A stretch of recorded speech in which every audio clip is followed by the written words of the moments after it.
रात का अंधेरा गहराता जा रहा था। घड़ी में ठीक 12 बजे थे। सूरज नाम का एक 18 साल का लड़का, जो हमेशा से शहर में पला बड़ा था, मजबूरी में अपने गांव जा रहा था। उसके पिता की तबीयत खराब थी और मां चाहती थी कि वो कुछ दिन अपनी दादी के पास गांव में रहे। सूरज को गांव पसंद नहीं था, लेकिन मां की जिद के आगे उसे झुकना पड़ा। ट्रेन रात की थी और जैसे ही स्टेशन पर उतरा, ठंडी हवा के झोंकों ने उसका स्वागत किया। गांव का स्टेशन छोटा और सुनसान था। इक्का दुक्का लोग थे, लेकिन आधी रात होते ही सब जल्दी जल्दी निकलने लगे। अब मैं यहां से दादी के घर कैसे जाऊं? उसने खुद से कहा। गांव का रास्ता सुनसान था और दादी का घर यहां से 20 किलोमीटर दूर था। आमतौर पर इस समय कोई साधन नहीं मिलता, लेकिन उसे उम्मीद थी कि कोई टेम्पो या गाड़ी मिल जाएगी। अब मैं यहां से दादी के घर कैसे जाऊं? उसने खुद से कहा। गांव का रास्ता सुनसान था और दादी का घर यहां से 20 किलोमीटर दूर था। आमतौर पर इस समय कोई साधन नहीं मिलता, लेकिन उसे उम्मीद थी कि कोई टेम्पो या गाड़ी मिल जाएगी। जब उसने चारों ओर देखा तो स्टेशन के बाहर सिर्फ एक पुरानी बस खड़ी थी।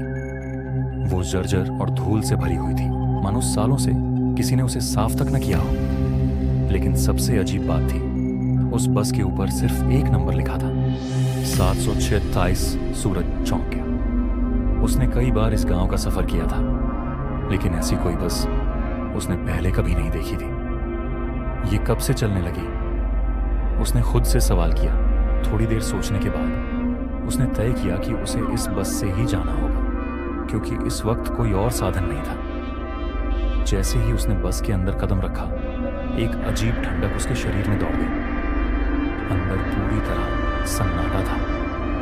बस की सीटें पुरानी और फटी हुई। सबसे अजीब बात यह थी कि बस में कोई भी यात्री नहीं था, ना ड्राइवर, ना कंडक्टर और ना ही कोई अन्य यात्री। बस का इंजन चल रहा था, लेकिन उसमें बैठा कोई नहीं था। सूरज का दिल तेजी से धड़कने लगा। कोई नहीं।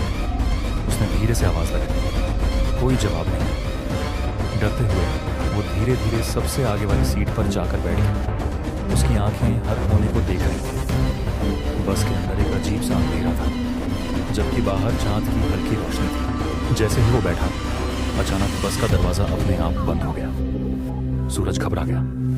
वो उठा और दरवाजे की ओर बढ़ा, लेकिन तभी बस ने अपने आप चलना शुरू कर दिया। कोई ड्राइवर नहीं, कोई कंडक्टर नहीं, लेकिन बस खुद ब खुद सड़क पर दौड़ने लगी।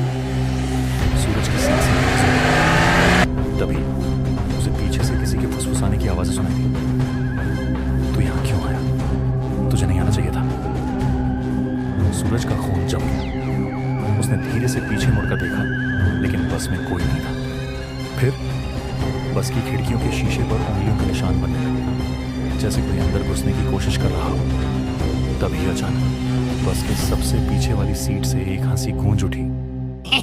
हाँ, तू अब बच नहीं सकता। सूरज की चीख उसके गले में ही अटक गई।